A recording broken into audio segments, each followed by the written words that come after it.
4장 7절에서 22절까지의 말씀입니다.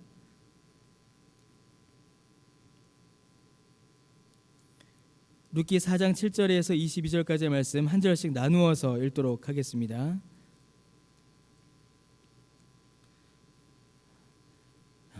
먼저 읽겠습니다. 옛적 이스라엘 중에는 모든 것을 무르거나 교환하는 일을 확장하기 위하여 사람이 그의 신을 벗어 그의 이웃에게 주더니 이것이 이스라엘 중에 증명하는 전례가 된지라.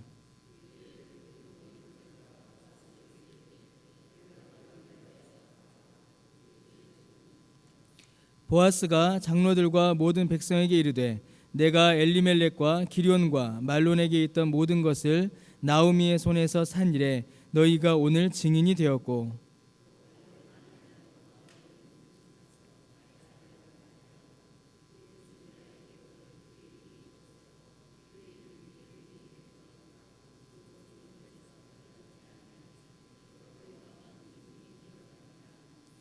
성문에 있는 모든 백성과 장로들이 이르되 우리가 증인이 되나니 여호와께서 내 집에 들어가는 여인으로 이스라엘의 집을 세운 라헬과 레아 두 사람과 같게 하시고 내가 에브랏에서 유력하고 베들레헴에서 유명하게 하시기를 원하며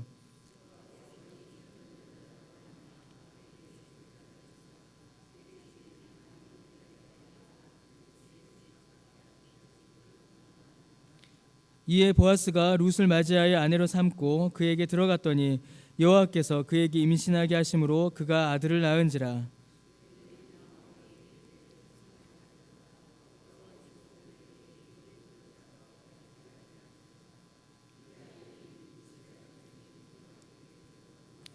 이는 내 생명의 회복자이며 내 노년의 봉양자라.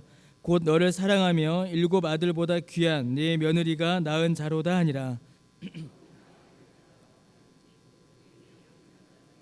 그의 이웃 여인들이 그에게 이름을 지어주되 나오미에게 아들이 태어났다 하여 그의 이름을 오벳이라 하였는데 그는 다윗의 아버지인 이새의 아버지였더라. 헤스로는 람을 낳았고 람은 암미나답을 낳았고 살몬은 보아스를 낳았고 보아스는 오벳을 낳았고 이새는 다윗을 낳았더라. 아멘. 여러 일들을 거친 후에 이제 보아스가 룻을 아내로 맞이하여 드디어 이제 결혼하였습니다. 이 결혼의 과정들 하나하나는 주님께서 우리 예수님께서 우리에게 베푸신 은혜를 미리 우리에게 보여줍니다. 첫 번째로 중간에 잠시 이 결혼이 무산될 수도 있었습니다. 그러나 보아스는 여러 명의 권위 있는 증인들을 세워 이 결혼을 더욱 분명히 확고히 합니다. 어느 누구도 이 결혼에 대하여 이론을 제기할 수 없고 심지어 보아스 본인 스스로도 이 결혼을 취소할 수 없도록 모든 이스라엘 공동체가 다 알도록 이 결혼을 이끌어 갑니다. 여러분, 보아스의 결혼, 보아스와 룻 사이의 이 결혼은 확실한 결혼이었고 결코 변경되거나 취소될 수 없는 결혼이었으며 모두가 다 알 수 있는 공적인 결혼이었습니다. 사랑하는 성도 여러분, 우리 주님께서 우리에게 베푸신 구원의 은혜, 주님께서 우리를 주님의 신부 삼아 주신 그 구원의 은혜가 이와 같습니다. 어느 누구도 그 무엇도 우리를 향하신 주님의 사랑과 은혜를, 우리에게 주신 그 구원을, 우리를 주님의 신부 삼으신 그 은총을 취소하거나 무너뜨릴 수가 없습니다. 사도 바울이 로마서에서 고백한 것과 같지요. 로마서 8장 38절과 39절에 내가 확신하노니 사망이나 생명이나 천사들이나 권세자들이나 현재일이나 장래일이나 능력이나 높음이나 깊음이나 다른 어떤 피조물이라도 우리를 우리 주 그리스도 예수 안에 있는 하나님의 사랑에서 끊을 수 없으리라 라고 바울이 고백합니다. 혼란한 시대를 살아가는 우리는 이 그리스도의 사랑 안에 있음을 기억해야 합니다. 우리 주 그리스도 예수 안에 있는 하나님의 사랑이 우리의 힘임을, 그 사랑이 우리를 붙들고 있음을, 그 사랑이 결코 우리를 놓지 않음을, 그 사랑에서 우리를 끊을 자가, 우리를 끊을 것이 아무것도 없다는 사실을 우리는 기억하고 그것을 우리의 힘으로 삼아야 합니다. 그리고 그 힘으로, 그 능력으로, 그 사랑으로 우리는 이 땅을 살아갈 수가 있는 것입니다. 두 번째 특징이 있습니다. 두 번째 특징은 보아스가 이방인인 룻을 아내로 삼았다라는 것입니다. 여러분, 룻은 이방인입니다. 그것도 이스라엘의 회중에 결코 들어올 수 없는 모압 여인이었죠. 철저히 무자격한 사람이었습니다. 자격과 공로가 전혀 없는 사람, 이스라엘의 회중에 들어와 이스라엘의 왕의 족보에 이름을 올릴 수 없는 사람이 바로 룻이었습니다. 그러나 보아스는 아무 자격도 아무 공로도 없는 룻을 아내로 삼습니다. 여러분, 룻이 한 것이 뭘까요? 룻이 한 것은 그저 나오미를 통해 전해진 하나님의 말씀을 믿은 것밖에는 없었습니다. 하나님의 말씀을 믿었고 그 말씀에 순종한 것, 그거밖에는 없었지요. 그 믿음으로, 그 순종으로 말미암아 보아스는 룻을 아내로 삼은 것입니다. 세 번째 특징이 있습니다. 세 번째 특징은 보아스가 값을 치루었다라는 것입니다. 엘리멜렉과 그 아들들이 다 죽었습니다. 이제 나오미도 살아야죠. 나오미가 살기 위해서 그 조상 때부터 물려받은 기업, 곧 땅을 팔아야 했습니다. 여러분, 이 땅, 나오미가 팔려고 했던 이 땅은 단순히 부동산이 아닙니다. 이 땅에서 내 몫이 있듯이 영원한 하나님의 나라에서도 내 땅과 내 집이 있다라는 그 소망의 증거가 바로 이 땅이었습니다. 그래서 여호수아가 이스라엘 백성들이 가나안에 들어올 때에 각 지파별로, 각 집안별로 땅을 나누어 준 것입니다. 이 땅에서 내가 거할 목, 내가 거할 집이 있듯이 영원한 하늘나라에도 내 집이 있다라는 것을 미리 보여주는 것이지요. 그러니 여러분, 이 땅을 판다라는 것은 그저 땅을 팔아서 생계를 유지한다라는 것이 아닌 겁니다. 이 땅을 판다라는 것은 천국의 소망과 이스라엘에 속했다라는, 내가, 우리 집이 하나님의 언약 백성이다라는 그 증거를 잃어버리는 것이 되고 맙니다. 보아스가 대신하여 그 값을 치루어 줍니다. 그리고 그 기업을 잃어버리지 않게 합니다. 여러분, 나오미가 이 땅을 왜 팔게 되었습니까? 엘리멜렉과 나오미가 잘못해서입니다. 그들이 잘못하여 하나님의 약속을 믿지 못하여 잃어버렸던 그 땅을 보아스가 대신 값을 치루어 잃어버리지 않게 하고 그 땅을 회복시켜 줍니다. 사랑하는 성도 여러분, 보아스는 자격 없던 룻을 받아들였습니다. 그리고 모든 것을 잃어버렸던 나오미를 회복시켜 줍니다. 이 보아스의 모습은 예수님께서 우리에게 베푸신 그 은혜의 모습을 그대로 보여줍니다. 구원받기에 아무런 자격도 공로도 없는 우리를 주님께서는 믿음으로 말미암아 구원하여 주셨습니다. 우리가 스스로 범죄하여 외면하고 잃어버렸던 그 하나님의 자녀라는 그 놀라운 복을 예수 그리스도의 피값으로 대신 치루사 우리에게 회복시켜 주셨습니다. 여러분, 나오미라는 이름은 기쁨이라는 뜻입니다. 그런데 그 기쁨이라는 이름의 나오미가 중간에 뭐로 바뀌었죠? 고통이라는 뜻의 마라로 바뀌었습니다. 그리고 이제 마지막에 와서 다시 기쁨의 나오미로 그 이름이 회복됩니다. 복음이, 그 기쁜 소식이 아무 자격 없는 룻을 하나님의 자녀로 안고 모든 것을 잃어버렸던 나오미로 회복한다라는 그 기쁜 소식이 다시 이 나오미를, 마라가 되었던 나오미를 다시 나오미 되게 하는 것입니다. 고통 가운데 빠졌던 그 나오미를 다시 기쁨의 나오미가 되게 한 것입니다. 사랑하는 성도 여러분, 혼란한 이 시대를 살아가는 그리스도인에게 필요한 것이 과연 무엇일까요? 여러분, 우리에게 필요한 것이 무엇이겠습니까? 가장 필요한 것이 무엇일까요? 여러분, 돈이 필요하죠. 돈이 필요합니다. 그런데 돈이 얼마나 있으면 우리가 아무 걱정 없이 살아갈 수가 있을까요? 여러분, 우리에게 권력도 필요합니다. 그런데 그 권력이 얼마나 강력하면 우리가 아무 염려 없이 살아갈 수가 있겠습니까? 우리에게 건강도 필요합니다. 그런데 그 건강이 얼마나 완벽하면 우리가 아무 염려, 걱정 없이 이 세상을 살아갈 수가 있겠습니까? 여러분, 정말로 우리에게 필요한 것은 영원하고 완전한 것입니다. 그것이 무엇일까요? 예수 그리스도의 복음입니다. 여러분, 우리에게 필요한 것은 예수 그리스도의 복음, 예수 그리스도의 피 묻은 십자가입니다. 그것이 우리에게 필요합니다. 나를 위하여 찢으신 예수 그리스도의 몸과 나를 위하여 흘리신 예수 그리스도의 그 보혈, 그것이 우리에게 필요합니다. 여러분, 다른 것이 아닙니다. 여러분, 교회와 신자가 약해진 이유가 무엇이겠습니까? 왜 오늘날 그리스도인들이 이 세상 가운데서 자꾸 넘어지고 오늘날 교회가 위기다, 오늘날 교회가 무너진다, 왜 그런 이야기가 자꾸 나오겠습니까? 다른 것 때문이 아닙니다. 본질을 잃어버렸기 때문입니다. 교회의 본질, 그리스도의 본질이 뭐겠습니까? 예수 그리스도의 피 묻은 십자가입니다. 예수 그리스도의 복음입니다. 그것을 잃어버렸기 때문입니다. 본질을 잃어버리니 그리스도인이 이 세상에서 자꾸 넘어지는 겁니다. 본질을 잃어버리니 교회가 이 세상에서 힘을 잃어가는 것입니다.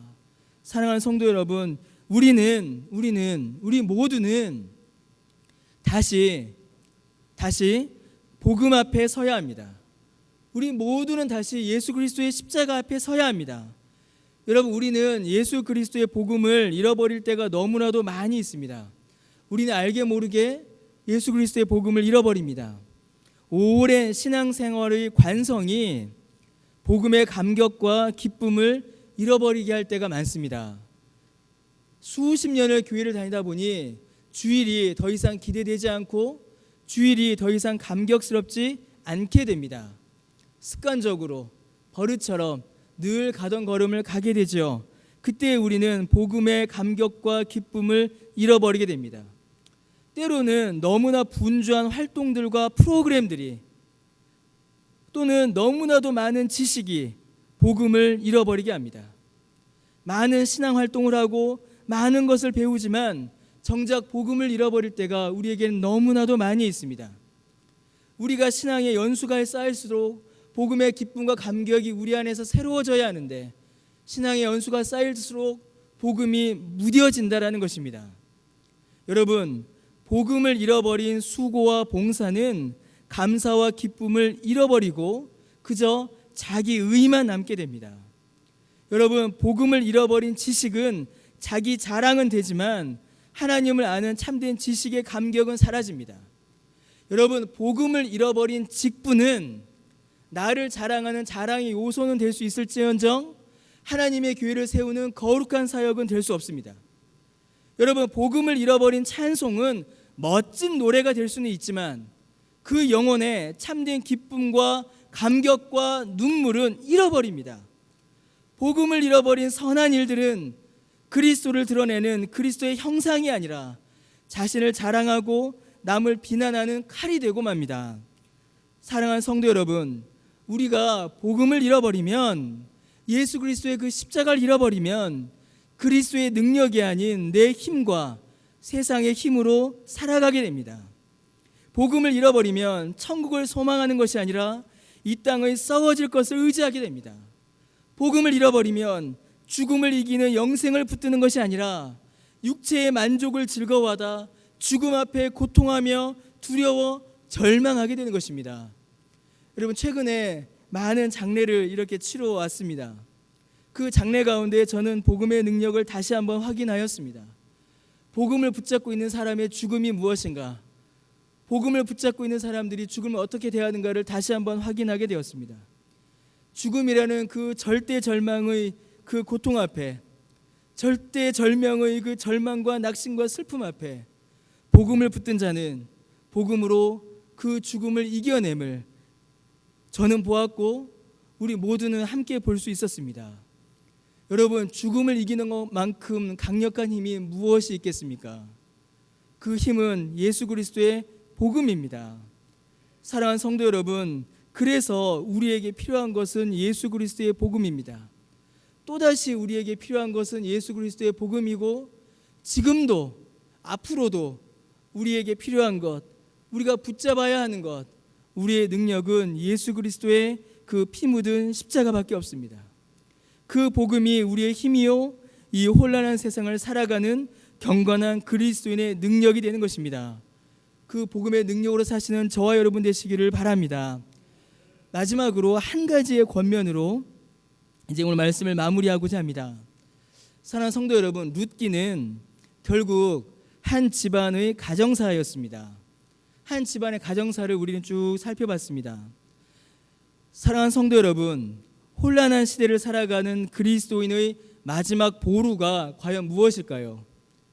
이 혼란한 시대를 살아가야 하는 그리스도인들이 마지막으로 힘을 얻고 안식을 얻고 쉼을 얻을 수 있는 그 마지막 보루, 과연 무엇일까요? 여러분, 믿음의 가정입니다. 믿음의 가정이 그리스도인의 마지막 보루입니다. 사랑하는 부모 여러분, 엘리멜렉의 실패를 따르지 마시고 나오미의 성공을 이어가시길 부탁드립니다. 사랑하는 자녀들에게 죄의 실패, 죄의 허점, 죄의 연약함을 보이지 마시고 하나님을 버리는 죄의 절망을 보여주지 마시고 하나님의 말씀을 듣고 확신하고 순종하여 누리는 그 믿음의 복을 자녀들에게 보여주시길 부탁드립니다. 이를 위해 기도하시기를 다시 한번 부탁드립니다. 사랑하는 자녀 여러분, 룻의 순종을 배우시길 바랍니다. 부모의 신앙의 권면에 믿음의 선배들의 귀한 신앙의 본을 배우시고 기뻐하시길 바랍니다. 이것이 우리의 기도 제목이어야 합니다. 사랑하는 성도 여러분, 결국 이 모든 일들은 한 가정 안에서 이루어졌습니다. 이 모든 일들이 이루어지는 성도의 가정은 얼마나 아름답고 얼마나 복되고 하나님 보시기에 얼마나 소중한 가정이 되겠습니까? 얼마나 귀하고 소중합니까? 이 마지막 때를 살아가는 그리스도인의 힘이 바로 이 믿음의 가정 안에 있습니다. 사랑하는 성도 여러분, 여러분의 자녀가 잘 되기를 바라신다면 먼저 믿음의 본을 보이시는 부모가 되시길 바랍니다. 여러분의 부모님이 평안하길 바라신다면 믿음의 삶으로 부모님의 마음을 기쁘게 해드리시기를 바랍니다. 죄를 이기고 의를 이루는 그 거룩한 믿음의 삶을 여러분의 가정에서 먼저 시작하시기를 바랍니다. 사랑하는 성도 여러분, 가정이 무너지면 교회는 무의미합니다. 가정이 믿음으로 세워지지 않았는데 교회에서 믿음의 생활을 한다, 교회에서 경건의 모습을 드러낸다, 여러분 그것이 무슨 의미가 있겠습니까? 저는 이제 목사입니다. 목사이기 때문에 늘 교회에 있고 늘 말씀 읽고 성도를 돌아봅니다. 그러나 제 안에 늘 덮치는 두려움이 있어요. 늘 저를 걱정하게 하는, 제 마음에 늘 이렇게 염려가 있습니다. 다른 성도들의 영혼을 돌아보다가 내 아들, 내 딸을, 내 가정의 믿음을 돌아보지 못하는 일이 벌어지면 어쩌나, 그런 두려움이 저는 늘 있습니다. 늘 제 안에 있습니다. 바쁘게 지내다 보니 아이들과 신앙의 이야기를 나누지 못하고 아이들을 위해서 기도해 주지 못하고 가정에서 말씀을 나누지 못하는 거기에 대한 죄책감과 미안함이 제 안에 늘 있습니다. 사랑하는 성도 여러분, 여러분은 어떠십니까? 여러분 가정에서 어떤 아버지로 어떤 어머니로 여러분 서 계십니까? 여러분의 자녀들이 우리 아버지를 통하여서 하나님의 권위와 하나님의 능력을 봅니까? 우리 어머니를 통하여서 하나님의 자비와 하나님의 사랑과 하나님의 위로를 경험하고 있습니까? 여러분의 가정이 하나님께서 만드셨던 그 에덴 동산처럼, 하나님께서 이 땅 가운데 세우신 그 교회처럼 그렇게 세워져 가고 있습니까? 사랑하는 성도 여러분, 여러분의 가정이 그렇게 믿음의 가정으로 귀하게 세워지시기를 주의 이름으로 축원합니다. 그리하여 하나님께서 이 가정을 통하여서, 나오미와 룻의 가정을 통하여서, 보아스의 가정을 통하여서 다윗을 낳으시고 이 땅 가운데 하나님의 나라를 이루신 것처럼 여러분의 가정을 통하여서, 또 우리 교회를 통하여서 하나님께서 이 땅 가운데 하나님의 나라를 귀하게 이루어 가시는, 하나님의 나라가 확장되는 그 귀한 복음의 역사가 여러분의 가정과 우리 교회에 더욱더 충만하게 되기를 주의 이름으로 축원합니다. 기도하겠습니다.